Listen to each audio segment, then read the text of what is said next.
लीजिए, मोदी जी की कृपा से आपके अच्छे दिनों की कड़ी में एक और नई कड़ी जुड़ने वाली है।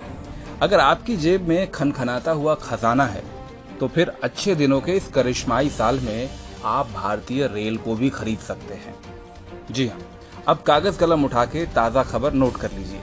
खबर यह है कि देश के 109 रूट पर चलने वाली 151 रेलगाड़ियों की बोली लगाने के लिए बाजार खोल दिया गया है। इसका सीधा सा मतलब ये है, आइए, बोली लगाइए और ट्रेन खरीद लीजिए।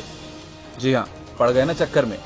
आजाद भारत के इतिहास में ऐसा पहली बार होने जा रहा है। धन्य है पीयूष गोयल जी और धन्य है मोदी जी का विजन। अब तक तो हम और आप सिर्फ ट्रेन का टिकट खरीदते आए थे। अब मोदी जी और पीयूष गोयल की कृपा से कोई भी बिजनेसमैन, धंधे वाला आदमी, कोई भी सेठ जी, कोई भी लाला जी चाहें तो पूरी की पूरी ट्रेन रूट समेत खरीद सकते हैं। और अब सवाल यह है कि सेठ जी ट्रेन खरीदने के बाद करेंगे क्या? अब सेठ जी कोई सरकार तो है नहीं जो आपकी सुविधा के लिए ट्रेन चलाएंगे।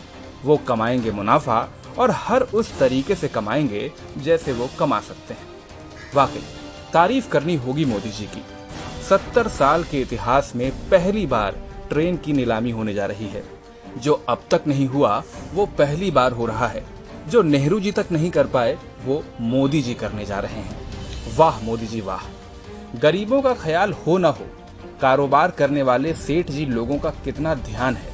अब देशद्रोही तो इस पर भी सवाल उठा सकते हैं, लेकिन भाई इस विजन की गहराई को तो समझो कि जब ट्रेन चला के सेठ जी कमाएंगे तभी तो देश में तरक्की और खुशहाली होगी। अब क्या हुआ कि बाद में महंगी टिकट की वजह से गरीब आदमी ट्रेन की टिकट न खरीद पाए। वैसे भी गरीब लोगों को ट्रेन का सफर कहाँ पसंद आता है। अभी हाल ही में तो सबने देखा था कि मोदी जी और गोयल जी की इतनी सारी ट्रेन चलने के बावजूद ये जिद्दी गरीब लोग पैदल ही अपने गांव जाते थे। हो सकता है कि यहीं से मोदी जी और पीयूष गोयल जी को ट्रेन को प्राइवेट सेक्टर को बेचने का आइडिया भी आया हो। अरे भाई, जब गरीब आदमी ट्रेन में बैठ ही नहीं रहा तो ट्रेन को बेचो सेठ जी को। अब देश की सरकार भला क्यों टेंशन ले। सेठ जी चलाएंगे अपनी ट्रेन और कमाएंगे अपना मुनाफा। जिसे ट्रेन में चढ़ना हो चढ़ ले। भाई वाह, गरीब लोगों से लेकर सेठ जी तक के फायदे के बारे में सोचने वाली ऐसी दिलदार सरकार की तारीफ तो बनती है। और साथ ही तारीफ बनती है इनके तेज तर्रार एटीट्यूड के लिए भी। एकदम फटाफट अंदाज में 1 जुलाई को मिनिस्ट्री ऑफ रेलवे ने प्राइवेट कंपनियों से प्रपोजल भी मंगवा लिए हैं। भारत सरकार को उम्मीद है कि इससे वो प्राइवेट कंपनियों से करीब 30,000 करोड़ रुपए तक का इन्वेस्टमेंट जमा करेगी। अब जैसे ही देश के 109 रूट पर 151 ट्रेन की डील हो जाती है, फिर देखिए कैसे कायाकल्प होता है भारतीय रेल का। हो सकता है कि जल्द ही न्यूज चैनल आपको ये भी समझाना शुरू करें कि भारतीय रेल की कृपा बस यही रुकी हुई थी। हरी चटनी के साथ 151 ट्रेन की डील जैसे ही फाइनल होगी, भारतीय रेल पर कृपा एकदम से बरस पड़ेगी। खैर, हम तो पत्रकार हैं।